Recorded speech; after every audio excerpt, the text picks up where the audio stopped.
हरे कृष्णा। आप सबका बहुत बहुत स्वागत है आज के इस भक्ति वृक्ष कार्यक्रम में। और आज हम 11वां सप्ताह करने जा रहे हैं भक्ति वृक्ष में। तो अब तक हम 10 सप्ताह कर चुके हैं और बहुत ही महत्वपूर्ण जानकारी भक्ति वृक्ष की हम प्राप्त कर चुके हैं। और आज 11वें सप्ताह से आगे बढ़ेंगे।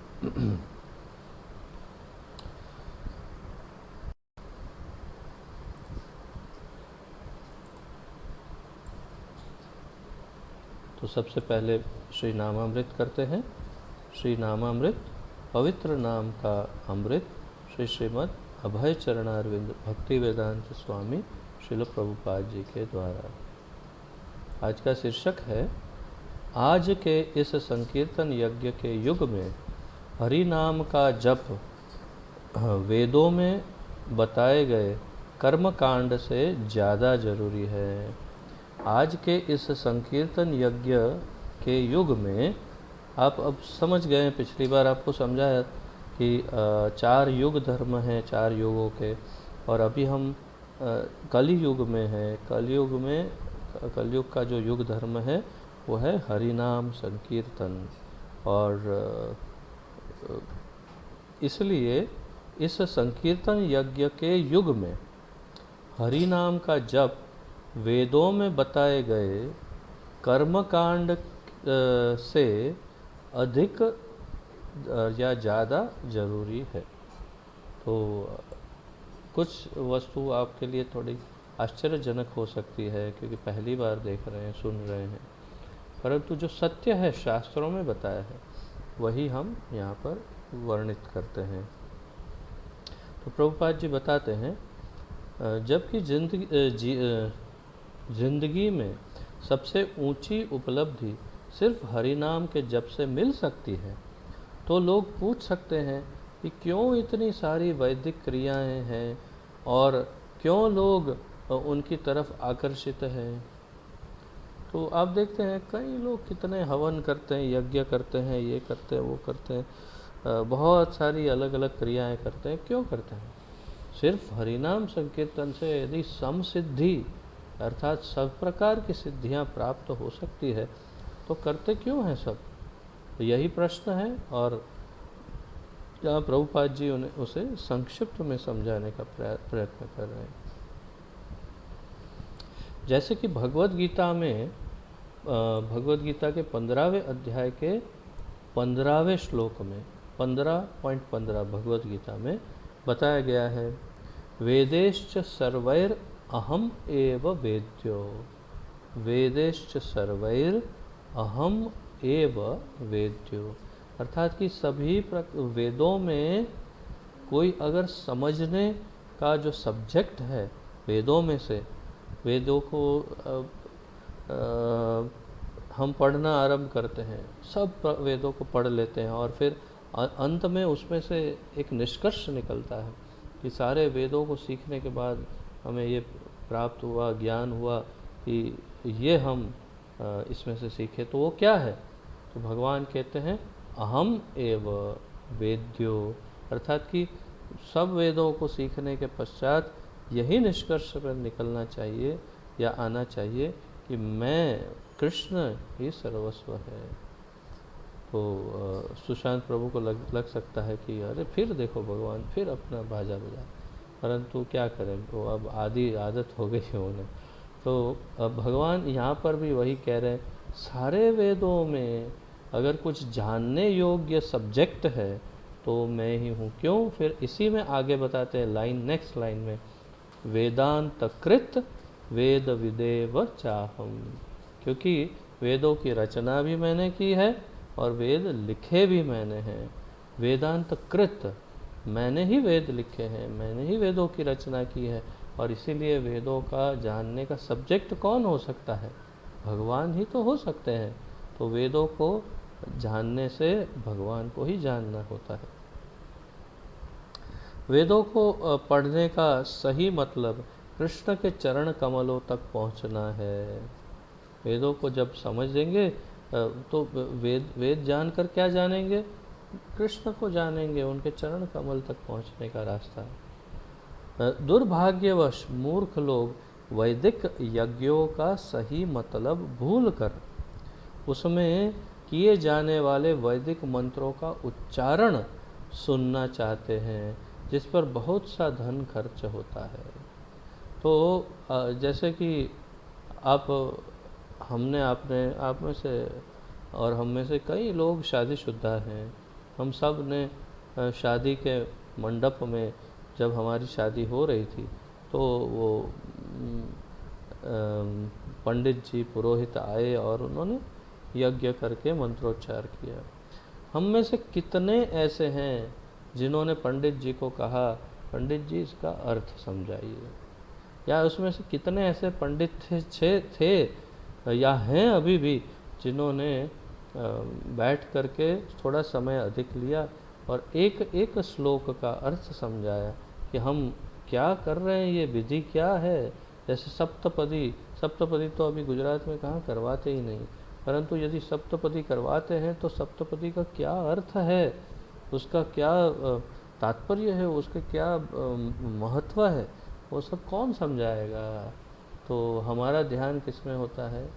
हमारा ध्यान ये होता है कि बस ये जल्दी से मुझे यहाँ से मुक्त करे और ये सब मैंने जो कपड़े पहने हैं मैं उतारूँ, थोड़ा आराम करूँ।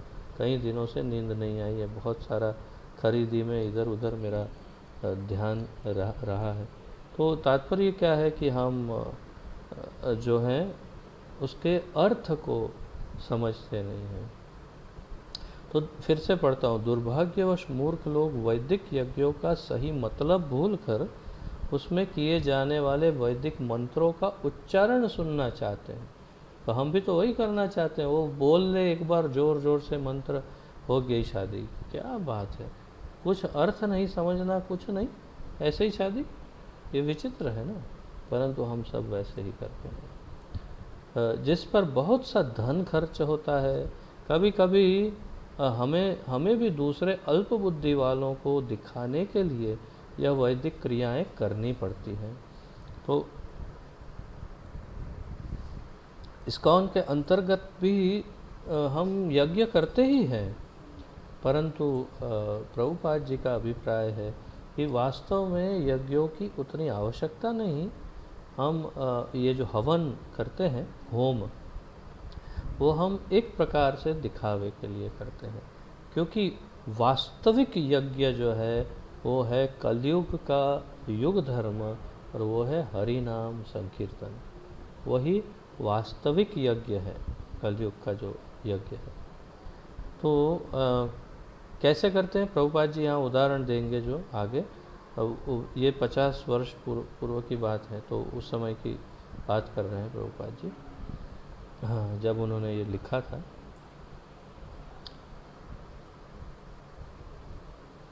जैसा कि अभी कुछ दिन पहले अर्थात लगभग 40-50 वर्ष पूर्व, 50 वर्ष पूर्व, जैसे अभी कुछ दिन पहले वृंदावन में जब हमने एक बड़ा कृष्ण बलराम मंदिर बड़े कृष्ण बलराम मंदिर की स्थापना की, तो तब हम दूसरों के लिए वैदिक क्रियाएं दूसरों से करानी पड़ी, क्योंकि वृंदावन में रहने वाले लोग पाश्चात्य देशवासियों को परंपरागत ब्राह्मण के रूप में स्वीकार नहीं करेंगे।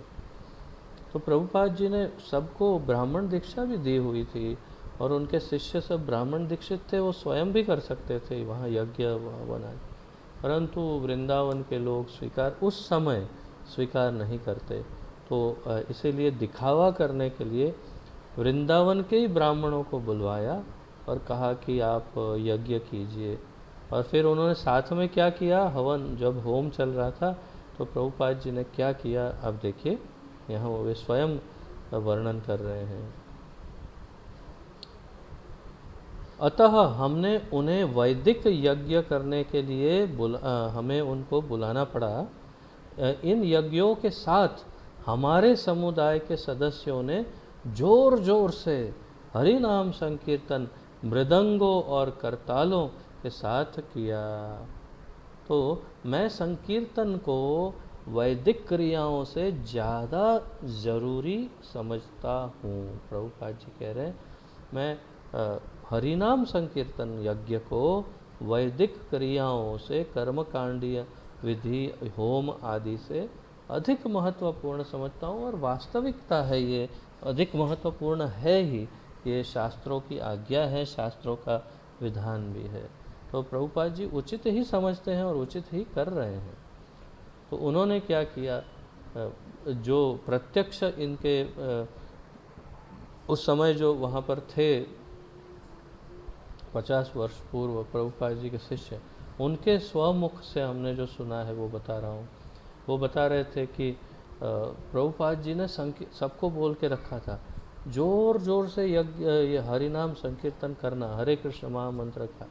ये लोग जो बोल रहे हैं वो नहीं सुनाई देगा तो चलेगा, हरे कृष्ण महामंत्र का कीर्तन सुनाई देना चाहिए, क्योंकि वही कलयुग का युग धर्म है, वही वास्तविक यज्ञ है कलयुग के लिए, हरिनाम संकीर्तन यज्ञ।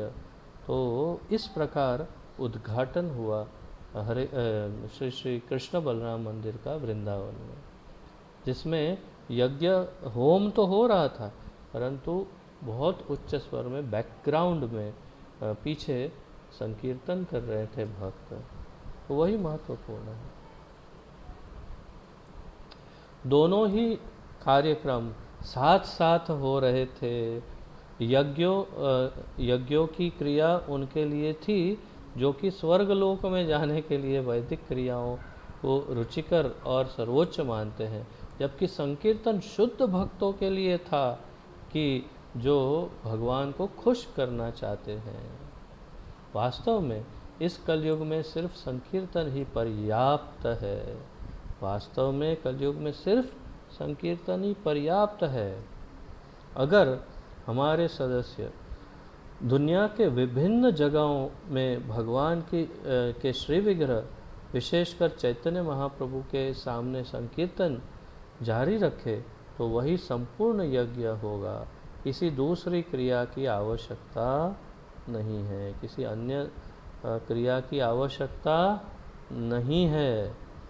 और ये हम भी अपने जीवन में अपना चुके हैं।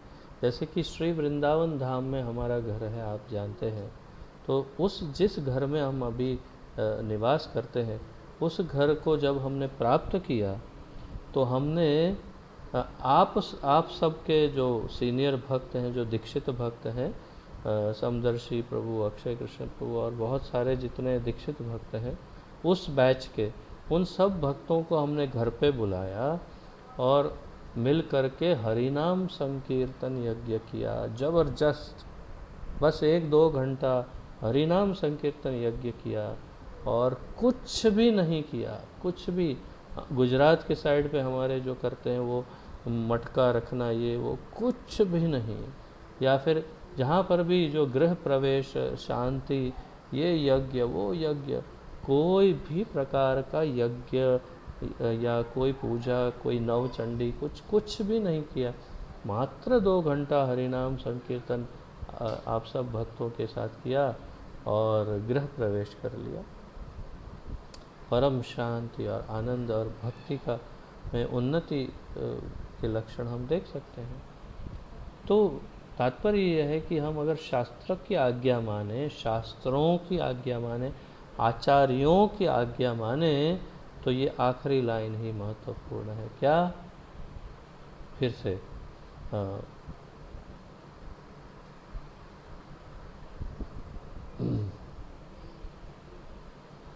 वही संपूर्ण यज्ञ होगा कि दूसरी क्रियाओं की आवश्यकता नहीं है। जो हरिनाम संकीर्तन है वही जारी रखे तो वही संपूर्ण यज्ञ होगा, किसी दूसरी क्रिया की आवश्यकता नहीं है। तो किसी दूसरी आवश्यकता है नहीं, केवल दिखावे करने के लिए ये यज्ञ अनुष्ठान, ये होम किए जाते हैं, अन्यथा आवश्यकता नहीं है, केवल संकीर्तन कर सकते हैं। तो इस विषय पर किसी का कोई प्रश्न है तो पूछ सकते हैं, अन्यथा फिर हम आध्यात्मिक उन्नति की तरफ आगे बढ़ेंगे। किसी का कोई प्रश्न है इसमें तो हाथ ऊपर कर सकते हैं।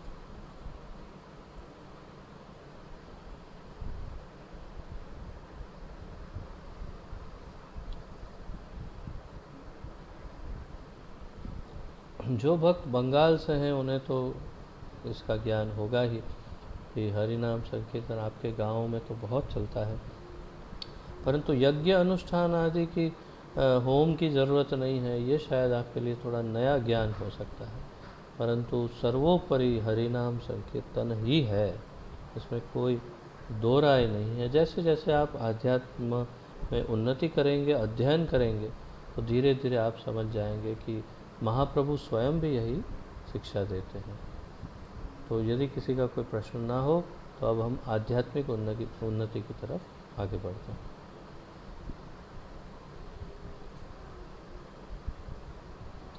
हाँ, पहले अपना कैमरा सीधा कीजिए मोहन प्रभु।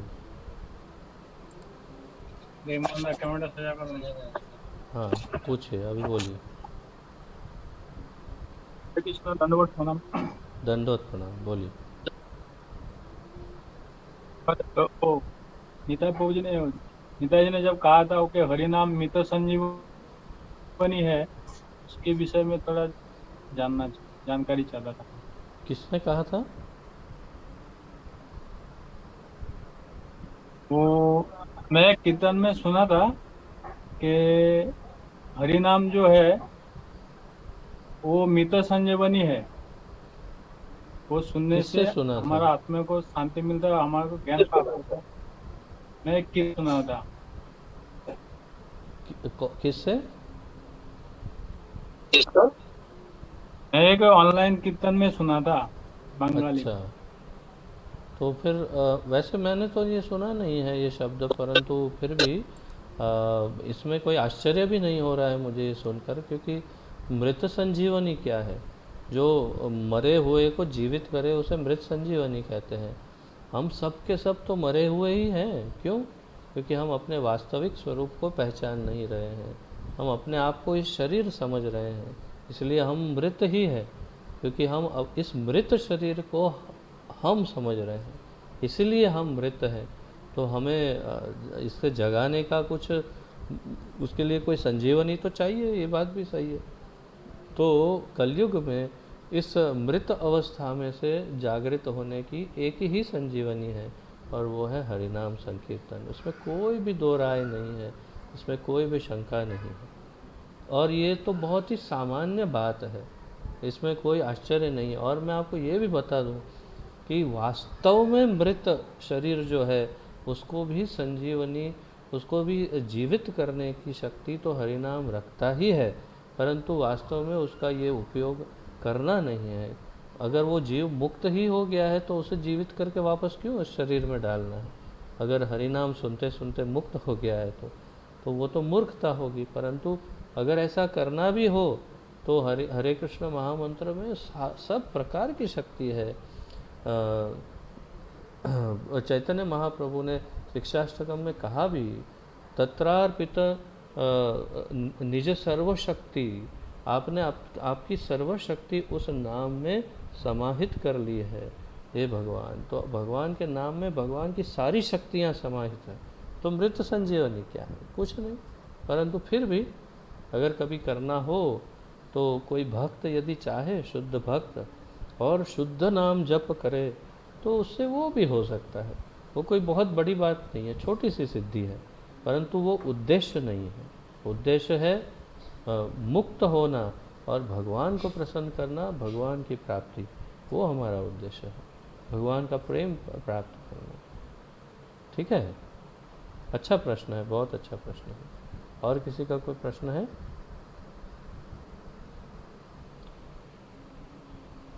तरुण भूनिया प्रभु।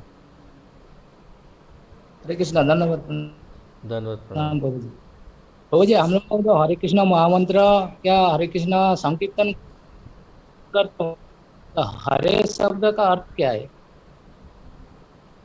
हो तो हम अभी कुछ दिन पूर्व ही तो ये क्लास हुआ था जिसके अंदर हमने हरे कृष्ण महामंत्र का सारा अर्थ प्रभुपाद जी की आवाज़ में, या उन्होंने जो लिखा था वो टेप भी मैंने भेजा था आप लोगों को व्हाट्सएप ग्रुप में, जिसमें प्रभुपाद समझाते हैं। और पूरा का पूरा क्लास हुआ था जिसमें हरे कृष्ण और राम इसका अर्थ भी समझाया था, परंतु फिर भी आप शायद उस क्लास में नहीं होंगे या तो फिर ध्यान नहीं होगा, जो भी है।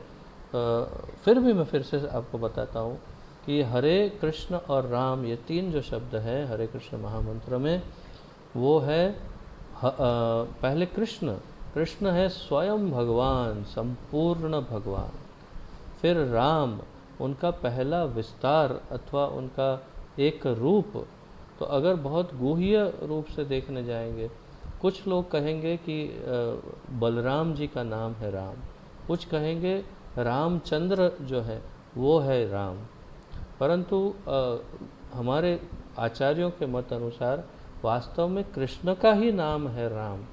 रमयति इति राम, जो सबको आनंद देते हैं वो राम, तो वही कृष्ण, कृष्ण का ही नाम है राम, और कृष्ण ही है स्वयं कृष्ण। और उनकी अंतरंगा शक्ति जिनके साथ वे हमेशा रमण करते हैं, और जो हमारी सबकी माता है, मूल जननी है, मूल माता, वो है श्रीमती राधा रानी, जो उनकी अंतरंगा शक्ति है भगवान की। उनका नाम है हरा। तो उन हरा को जब हम उद्देशित करते हैं तो हम कहते हैं हरे। जैसे कि सीता को बुलाना हो तो कहते हैं सीते, या दुर्गा को बुलाना होता है तो बोलते हैं दुर्गे। उसी प्रकार जब हरा को बुलाना होता है तो कहते हैं हरे।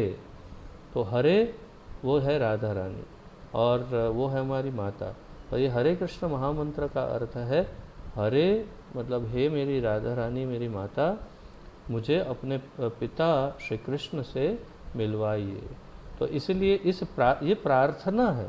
हरे कृष्ण महामंत्र एक प्रार्थना है, और इस प्रार्थना में 8 बार राधा रानी का नाम है और 4 बार कृष्ण का नाम है, 4 बार राम का नाम है। तो सबसे अधिक महत्व, और पहले राधा रानी का नाम है फिर कृष्ण का नाम है। तो पहले माँ से, माँ ही ज़्यादा अधिक निकट होती है बच्चों के, और माँ से ही हम कहते हैं मेरे पिता से मुझे मिलवाइए। बच्चा सबसे पहले अपनी माँ को पहचानना आरंभ करता है, फिर पिता को पहचानने लगता है। तो बिल्कुल वही भाव है इस हरे कृष्ण महामंत्र में, कि हम राधा रानी से कहते हैं ओ हरा, ओ हरे, मेरे पिता श्री कृष्ण से मुझे मिलवाइए। और फिर राधा रानी भगवान से कहते हैं देखिए देखिए ज़रा ध्यान दीजिए, इसकी तरफ ध्यान दीजिए, ये मेरा बच्चा पुकार रहा है, आप थोड़ा ध्यान दीजिए। भगवान कहते हैं नहीं अभी टाइम नहीं है। नहीं नहीं, ध्यान देना होगा, वो पुकार रहा है, आप ध्यान दीजिए, देखो तकलीफ़ में है वो, मुझे पुकार रहा है। तो भगवान कहते हैं हाँ, अब जब तुम कह रही हो तो मुझे ध्यान देना ही होगा। तो इसीलिए इस प्रकार जब श्रीमती राधा रानी भगवान से कहती है तो भगवान हमें स्वीकारते हैं, हमारा स्वीकार करते हैं। ठीक है। और भी इसका हम गहराई में चलते जाएंगे, धीरे धीरे सीखेंगे। अच्छा प्रश्न है, बहुत सुंदर। और किसी का कुछ प्रश्न है?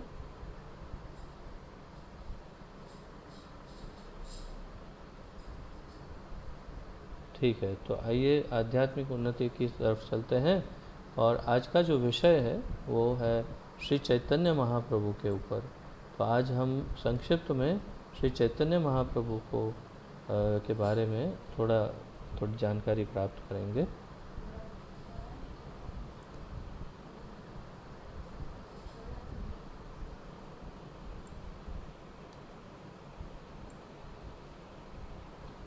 आध्यात्मिक उन्नति भाग 11, आत्म साक्षात्कार के विज्ञान, इस ग्रंथ से, इस पुस्तक से लिया गया है ये आज का शीर्षक। श्री श्रीमद् अभय चरणारविंद भक्ति वेदांत स्वामी श्रील प्रभुपाद जी के द्वारा। प्रभुपाद की जय।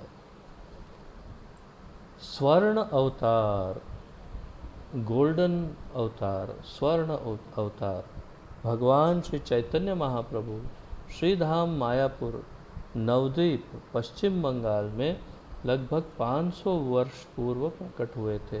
तो ये पुस्तक जब लिखा गया तब अभी अब से करीब 45-50 वर्ष पूर्व की बात है। तो अब अगर देखेंगे तो 550 वर्ष पूर्व श्री चैतन्य महाप्रभु प्रकट हुए थे। देश की यह प्रथा है कि जब शिशु का जन्म होता है तो ज्योतिष को आमंत्रित किया जाता है उसके नामकरण या राशि देखने के लिए। जब भगवान श्री कृष्ण 5000 अर्थात 5500 वर्ष पूर्व प्रकट हुए तो उनके पिता द्वारा गर्ग मुनि को बुलाया गया था। गर्गाचार्य ने कहा, कृष्ण को देखकर, यह शिशु पूर्व में 3 वर्ण में अर्थात 3 कलर में प्रकट हुआ, शुक्ल, रक्त और पीत में प्रकट हुआ था और सब इसका कृष्ण क्षमा कीजिए और अब इसका कृष्ण वर्ण हुआ। कृष्ण वर्ण, कृष्ण शब्द के बहुत सारे अर्थ हैं। मूल शब्द है कर्षति इति कृष्ण, जो सबको आकर्षित करता है, आकर्षयति, आकर्षति, कर्षति, सबको आकर्षित करते हैं वो कृष्ण है। लेकिन कृष्ण शब्द का एक और अर्थ है काला या श्याम या डार्क।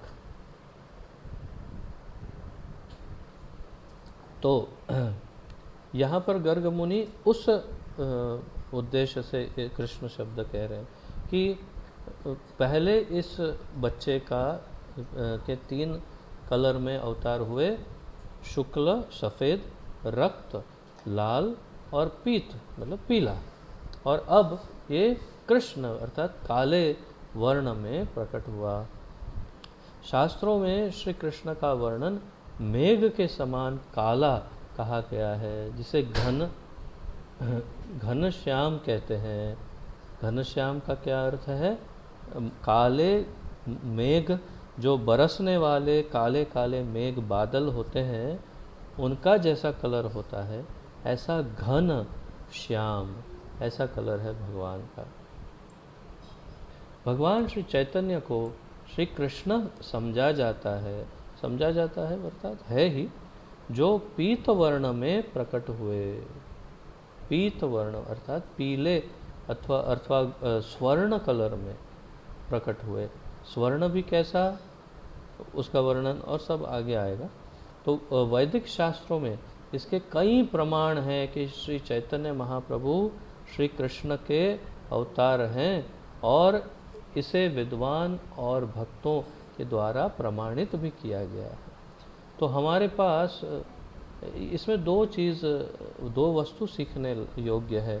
एक तो किसी को भी यदि अवतार मानना हो, कोई कहे कि ये भगवान के अवतार हैं, ये भगवान है, या तो सबसे पहला प्रश्न आपका होना चाहिए, तो शास्त्रों में वर्णन अवश्य होगा ना, क्योंकि जितने भी शास्त्र हैं, वेद हैं, उपनिषद हैं, पुराण है, संहिताएं हैं, या महाभारत, भागवत, रामायण आदि हैं, इन किसी शास्त्रों में कहीं तो वर्णन होगा ही इनका, क्योंकि बाकी सारे अवतारों का वर्णन है, विस्तार से वर्णन है। तो फिर जिसे आप अवतार कह रहे हैं उनका वर्णन होगा। तो दिखाइए कौन से श्लोक में कहाँ पर लिखा हुआ है इनके बारे में।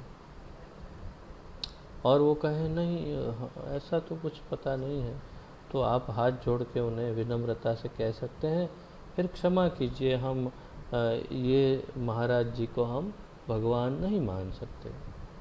वो उन्नत भक्त या कोई सिद्ध पुरुष हो सकते हैं, परंतु भगवान नहीं है। और अगर भगवान है तो शास्त्रों में दिखाइए कहाँ लिखा हुआ है। क्योंकि जितने भी भगवान के अवतार हैं और होंगे, सबका वर्णन सब शास्त्रों में कहीं न कहीं तो किया ही है।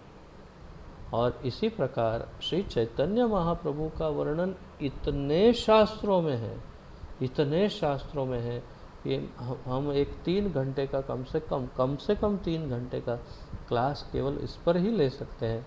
इसमें एक एक शास्त्र के श्लोक पढ़ सकते हैं और बता सकते हैं कि इस शास्त्र में इस श्लोक नंबर में यहाँ लिखा है श्री चैतन्य महाप्रभु भगवान स्वयं श्री कृष्ण है जो अवतार धारण करेंगे। पहले ही शास्त्रों में लिख दिया गया था, पहले से ही, कई हजारों वर्ष पूर्व या तो कई 100 वर्ष पूर्व। और उनके गांव का नाम, उनके पिता का नाम, उनकी माता का नाम, उनके अलग अलग नाम और उनके पार्षदों के बारे में, उनकी क्रियाओं के बारे में, उनकी लीलाओं के बारे में सब कुछ पहले से शास्त्रों में लिखा है, तो हम भगवान उन्हें स्वीकार कर सकते हैं। शास्त्रों का प्रमाण होने पर हम किसी को भगवान स्वीकार कर सकते हैं, जैसे श्री चैतन्य महाप्रभु को।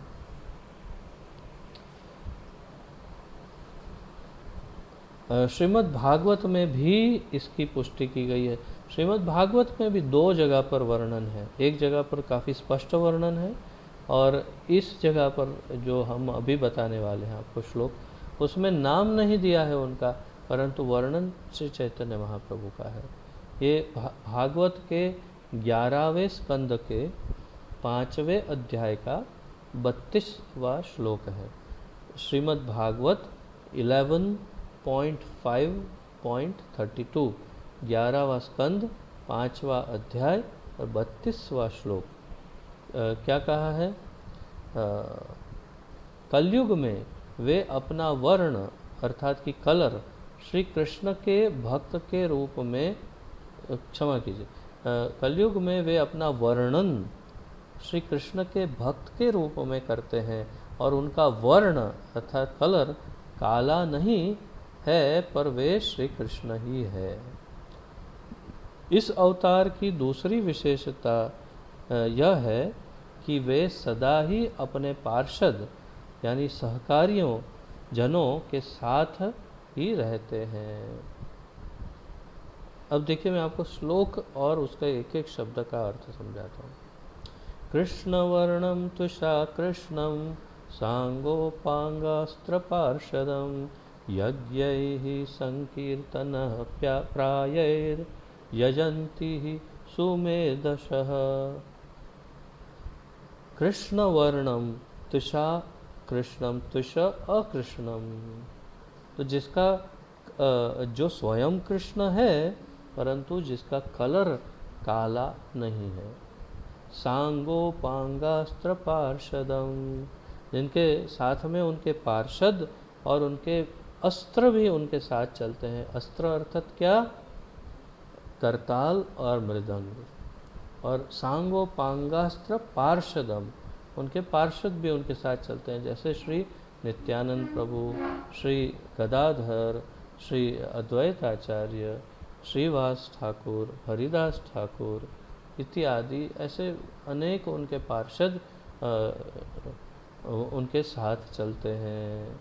रामानंद राय, स्वरूप दामोदर इत्यादि कई पार्षद उनके साथ चलते हैं हमेशा। तो ये वर्णन है। कृष्ण वर्णम तुषा कृष्णम सांगोपांगास्त्र पार्षदम यज्ञैः संकीर्तन प्रायैर, यज्ञैः संकीर्तन प्रायैर यजन्ति। एक यज्ञ करते हैं सब ये मिलकर। कौन सा यज्ञ करते हैं? तो संकीर्तन यज्ञ करते हैं। यज्ञैः संकीर्तन प्रायैर यजन्ति ही सुमेधसः। कौन है ये लोग? कैसे हैं? मेधसः नहीं, सुमेधसः। एक बात आप सीखिए आज, संस्कृत में कभी भी किसी शब्द के आगे यदि सु लगाया जाता है तो उसका अर्थ है अत्यंत, बहुत ज़्यादा। अगर बहुत ज़्यादा ऐसा कहना हो तो संस्कृत में उस शब्द के आगे सु लगता है। तो क्या कहा? कैसे लोग हैं ये सब? सुमेधसः। मेधा अर्थात बुद्धि, इंटेलिजेंस। तो कैसे हैं? सुमेधसः अर्थात बहुत ही ज़्यादा बुद्धिमान, सबसे ज़्यादा बुद्धिमान लोग यही है। तो इससे क्या कहा कि जो कलयुग में सबसे बुद्धिशाली लोग हैं वे श्री चैतन्य महाप्रभु के अनुयायी के रूप में संकीर्तन यज्ञ इस कलयुग में हमेशा नित्य करते रहते हैं। तो आप समझ गए कि इसमें कितने सारे वर्णन हैं।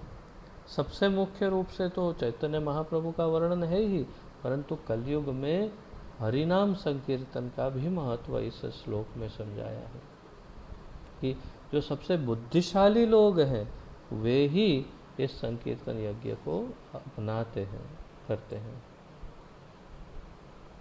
भगवान कृष्ण को दो प्रयोजन के लिए यहाँ आते के लिए वे यहाँ आते हैं। भगवान कृष्ण भक्तों की रक्षा करने के लिए और दुष्टों का नाश करने के लिए। ये तो सब आप जानते ही हैं।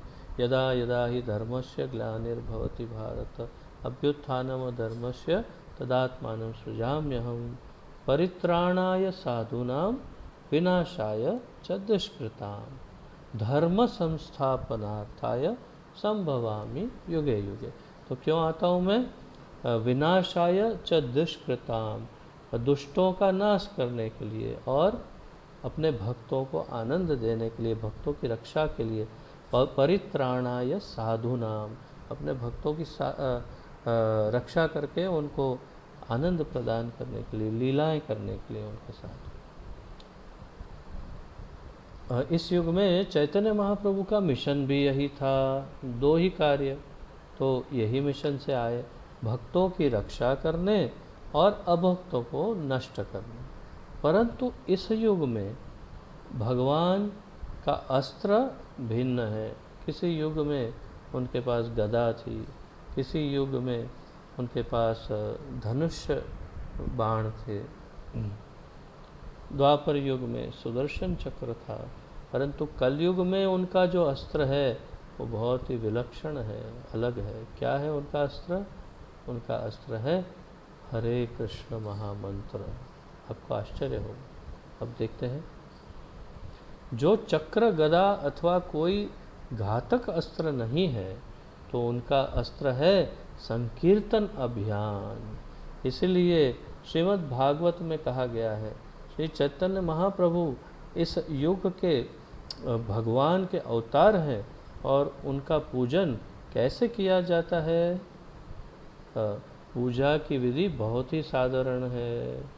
पार्षद सहित भगवान श्री चैतन्य का केवल एक चित्र रख लीजिए, बीच में भगवान श्री चैतन्य और उनके चारों ओर उनके प्रधान पार्षद श्री नित्यानंद प्रभु, अद्वैत प्रभु, गदाधर पंडित और श्रीवास पंडित, बस इतना चित्र रखिए और उनकी पूजा आरंभ कीजिए।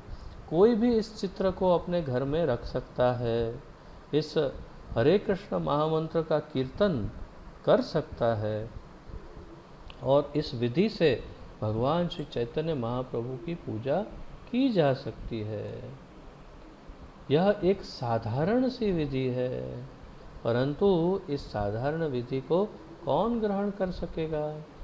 केवल वही जिनके पास सद्बुद्धि है। जिनके पास सद्बुद्धि है वही इस यज्ञ को, इस विधि को अपना सकेंगे। यदि कोई केवल श्री चैतन्य महाप्रभु का चित्र अपने घर पर रखता है और हरे कृष्ण कीर्तन करता है, तो वह भगवत साक्षात्कार कर लेगा। अतः इस युग में जिन व्यक्तियों के पास पर्याप्त बुद्धि है, वे इस संकीर्तन अभियान को ग्रहण करते हैं और बहुत शीघ्र ही उन्नति कर लेते हैं। तो ये स्पष्ट हो गया कि यदि बहुत शीघ्र भक्ति में, आध्यात्मिक जीवन में उन्नति करनी हो, तो हरे कृष्ण महामंत्र का संकीर्तन अनिवार्य है, अनिवार्य करना ही है, और कोई रास्ता ही। हरेर नाम एव केवलम कलौ नास्त्येव नास्ति एव गतिरन्यथा। और कोई रास्ता नहीं है, केवल हरे कृष्ण महामंत्र कीर्तन। भगवान श्री चैतन्य महाप्रभु को गौर सुंदर अवतार कहा जाता है। गौर सुंदर अवतार का अर्थ है अवतरण करना, उतरना। अवतरण जो ऊपर है और नीचे उतरता है उसे अवतरण या नीचे उतरना।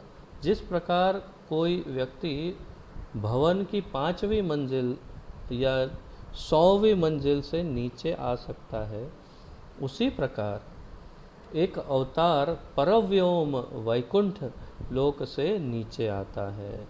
भगवान श्री चैतन्य महाप्रभु इस युग के अवतार हैं और वैदिक साहित्य में उनका वर्णन आता है। बहुत सारे शास्त्रों में उनका वर्णन है।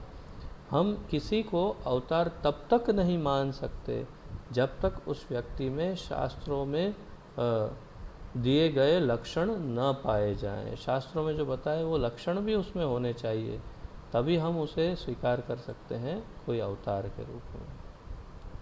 श्री कृष्ण अपनी अहेतु की दया के कारण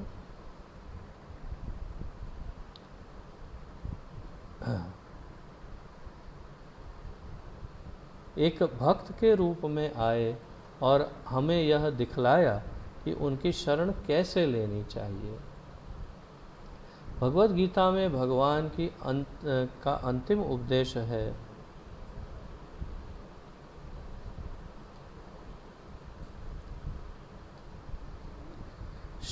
शरण लेना। जैसे कल ही हम चर्चा कर रहे थे पिछले क्लास में, सर्वधर्मान परित्यज्य माम एकम शरणम व्रज, शरण लेना। परंतु मूढ़ अर्थात महामूर्ख व्यक्तियों ने कहा मैं भगवान की शरण क्यों लूं? अतः श्री चैतन्य महाप्रभु स्वयं कृष्ण हैं, फिर भी इस बार वे हमें व्यावहारिक दृष्टिकोण से यह सिखा रहे हैं कि भगवद गीता के उपदेश का अपने जीवन में किस प्रकार आचरण करना चाहिए। भगवद गीता का आचरण, भगवद गीता पढ़ेंगे उसमें से ज्ञान प्राप्त करके जीवन में कैसे उतारना, वो चैतन्य महाप्रभु सिखा रहे हैं। श्री चैतन्य महाप्रभु हमें भगवान को प्राप्त करने का प्रत्यक्ष अवसर देते हैं। जब भगवान श्री चैतन्य महाप्रभु के प्रधान शिष्य रूप गोस्वामी सर्वप्रथम श्री चैतन्य महाप्रभु से मिले तो वे बंगाल के शासन में एक मंत्री थे।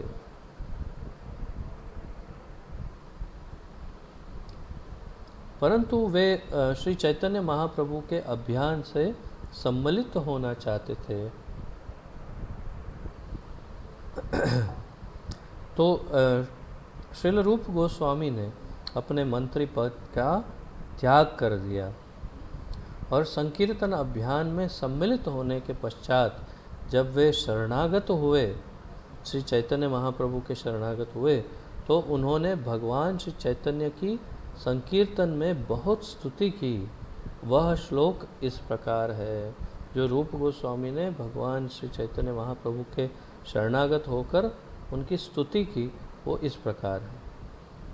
नमो महावदान्याय कृष्ण प्रेम प्रदायते कृष्णाय कृष्ण चैतन्य नाम्ने गौरत्वशे नमः।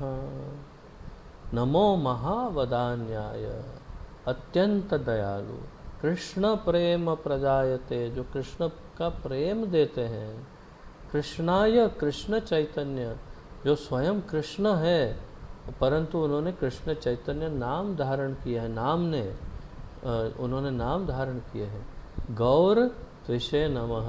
हो गौरांग महाप्रभु, हम आपको बारंबार प्रणाम करते हैं। बहुत सुंदर श्लोक है ये, इसे हमारी दैनिक प्रार्थनाओं में सम्मिलित करना चाहिए, इसे अवश्य रोज बोलना चाहिए। ये पेपर मैं आपको भेजूंगा तो आप स्वयं ही सीख लेंगे इससे वो पढ़ के। हे प्रभु, आप सब अवतारों में से सर्वाधिक वदान्य है, अर्थात उदार है। नमो महावदान्य है, अर्थात सबसे उदार। ऐसा क्यों? कृष्ण प्रेम प्रदायते, क्यों आप सबसे उदार हैं? क्योंकि इस संपूर्ण ब्रह्मांड की जो सबसे दुर्लभ वस्तु है वो आप ऐसे ही लुटा रहे हैं। क्या है वो? वो है कृष्ण प्रेम। कृष्ण प्रेम प्रदायते, कृष्ण का प्रेम देते हैं आप।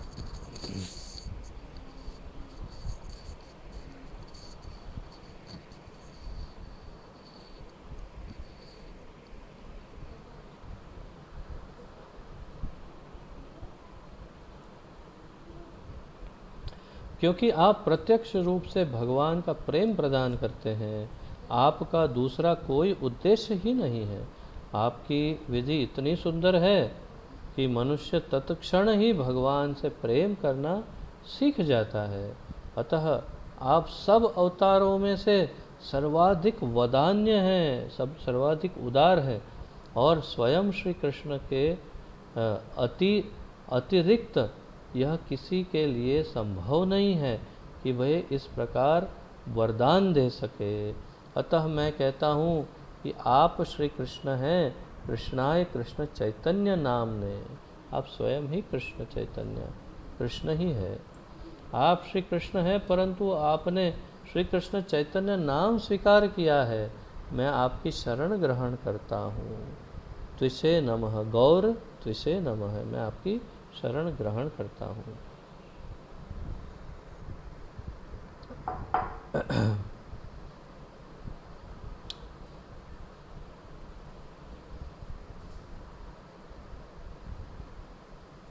तो भगवान चैतन्य की यह विधि है। श्री चैतन्य महाप्रभु स्वयं श्री कृष्ण हैं और वे एक साधारण विधि द्वारा यह शिक्षा दे रहे हैं कि किस प्रकार भगवान का प्रेम विकसित किया जाए। वे कहते हैं केवल हरे कृष्ण कीर्तन करो, हरेर नाम हरेर नाम हरेर नाम एव केवलम, कलौ नास्ति एव न अस्ति एव गतिर अन्यथा। इस पूजा में हरे कृष्ण महामंत्र का केवल कीर्तन करते जाओ, इसके अतिरिक्त और कोई विकल्प दूसरी विधि है ही नहीं। भगवान श्री चैतन्य महाप्रभु के द्वारा भगवद प्रेम प्राप्त करने की कीर्तन विधि संकीर्तन कहलाती है। संकीर्तन एक संस्कृत शब्द है। सम का अर्थ है सम्यक अर्थात पूर्ण, और कीर्तन का अर्थ है कीर्ति, यश। तो आप समझिए समकीर्तन, संकीर्तन, सम कीर्तन, सम्यक कीर्तन, सम्यक कीर्तन। तो सम्यक अर्थात पूर्ण और कीर्ति अर्थात यश गाना। तो पूर्ण वर्णन का अर्थ है परम तत्व श्री भगवान की पूर्ण कीर्ति। यह नहीं कि कोई किसी भी वस्तु का वर्णन करे या किसी भी मनुष्य की कीर्ति गाए और वह कीर्तन हो जाएगा। नहीं, ऐसा नहीं हो सकता। केवल भगवान की कीर्ति गाने को कीर्तन कहते हैं।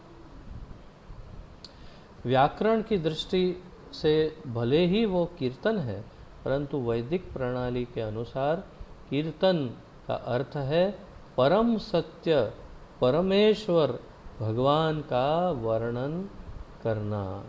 कीर्तन इसे कहते हैं, कीर्तन इसे ही कहते हैं। तो आज भी जैसे हर बार होता है, प्रश्न इसके अंदर हैं, कुछ आप इसे ढूंढिएगा इसमें से और पुस्तक में लिखिए या मार्क करिएगा। और मैं अब ये कार्य आपके जो टीम लीडर्स हैं, अर्थात कि जहाँ पर समदर्शी प्रभु लीडर हो, जहाँ अक्षय कृष्ण सेवा प्रभु लीडर हो, वो अपने अपने स्टूडेंट्स जो इसमें अटेंड करते हैं उनसे प्रश्नों के उत्तर प्राप्त कीजिए और उनसे डिस्कस कीजिए। और यदि उन्हें कोई कठिनाई हो, परेशानी हो उत्तर ढूंढने में, तो हेल्प कर सकते हैं। तो इस प्रकार अब इसका ये गृह कार्य होमवर्क आरंभ करते हैं और अब से थोड़ा और सीरियसली इसे प्रश्नोत्तरी को देखेंगे। अब सबको प्रश्नों के उत्तर ढूंढने हैं। आपको ये सब फ़ोन करेंगे आपके जो भी टीम लीडर हैं और आपको उन्हें उत्तर देना होगा। पेपर क्लास के अंत में मैं आपको आज नहीं तो कल सुबह भेज दूँगा। और अब प्रचार ही सार है, उतना देख लेते हैं, फिर आपके कोई प्रश्न हो तो देखेंगे और फिर समापन करेंगे। प्रचार ही सार है श्रीमद् अभय चरणारविंद भक्ति वेदांत स्वामी श्रील प्रभुपाद जी के द्वारा। शीर्षक है चैतन्य महाप्रभु की पतित आत्माओं के लिए चिंता दूर करने के लिए प्रचार करना चाहिए। चैतन्य महाप्रभु को पतित आत्माओं की चिंता है, हम सब की, और उनकी चिंता दूर करने के लिए हमें प्रचार करना चाहिए। भगवान पतित आत्माओं की सहायता के लिए सदैव सन्नद्ध रहते हैं, लेकिन वे मूर्ख तथा धूर्त होने के कारण कौन सामान्य लोग कृष्ण भावनामृत को ग्रहण नहीं कर पाते हैं और कृष्ण के उपदेश का पालन नहीं करते हैं। इसीलिए यद्यपि श्री चैतन्य महाप्रभु साक्षात भगवान कृष्ण हैं, किंतु वे कृष्ण भावनामृत आंदोलन का प्रचार करने के लिए भक्त रूप में आते हैं। चैतन्य महाप्रभु भक्त रूप में आते हैं। भक्ता अवतार भक्ताख्यम, भक्ता अवतार अर्थात भगवान चैतन्य महाप्रभु स्वयं कृष्ण हैं, परंतु भक्त के रूप में आते हैं। यारे दाक, हाँ, इसलिए यद्यपि श्री चैतन्य महाप्रभु साक्षात भगवान है, किंतु वे कृष्ण भावनामृत आंदोलन का प्रचार करने के लिए भक्त के रूप में आते हैं और ये आदेश देते हैं। क्या आदेश देते हैं? यारे देख तारे कह कृष्ण उपदेश, अतएव मनुष्य को चाहिए कि कृष्ण का निष्ठावान दास बने। आमार आज्ञा गुरु हन्ना तार ए देश। और वो आगे आदेश देते हैं चैतन्य चरितामृत में मध्य लीला 7वां चैप्टर और 128वां श्लोक, उसमें ये कहा है, जारे दाक तारे कह कृष्ण उपदेश, हमार आज्ञा गुरु हन्ना तार ए देश। मनुष्य को गुरु बनना चाहिए और सारे विश्व में भगवद गीता की शिक्षाओं मात्र का प्रचार करके कृष्ण भावनामृत का प्रसार करना चाहिए, ऐसा आदेश दे रहे हैं श्री चैतन्य महाप्रभु।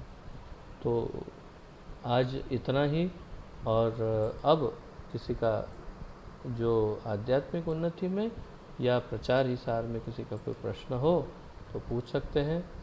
प्रचार हिसार का उद्देश्य ये है कि आप सब ये समझें कि प्रचार करना ये आपका परम कर्तव्य है, क्योंकि यदि आपको किसी ने प्रचार करके आध्यात्मिक जीवन में सम्मिलित किया है, यदि आपकी आध्यात्मिक उन्नति हो रही है, तो किसी और जीव का भी उद्धार करने के लिए प्रचार करने का आपका परम कर्तव्य है, दायित्व है। इस बात को आपको हमेशा ध्यान में रख के जिसे भी मिले जारे दाख तारे कह कृष्ण उपदेश, महाप्रभु आपको आदेश दे रहे हैं। जारे दाख तारे कह कृष्ण उपदेश, हमार आज्ञा है, हमार आज्ञा गुरु हन्न तार एई देश, इस देश का तारण करो, सबको कृष्ण भक्त बनाओ, ऐसा आदेश महाप्रभु ने दिया है। तो किसी का कोई प्रश्न या उत्कंठा हो तो प्रस्तुत कर सकते हैं।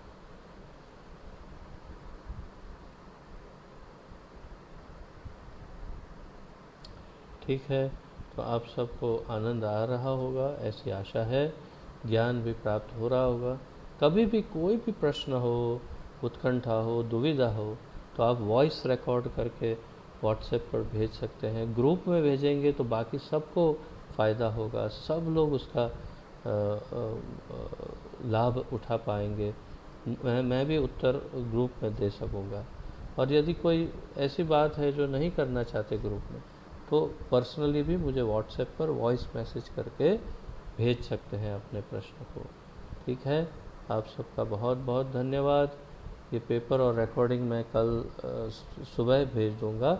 और अब आप समदर्शी माधव प्रभु के साथ सब एक माला जप करिए और सदा आनंद में रहिए, स्वस्थ रहिए, ज़रूरत के बिना बाहर मत निकलिए, अपने सेहत का ध्यान रखिए, सदैव मास्क पहन के रखिए।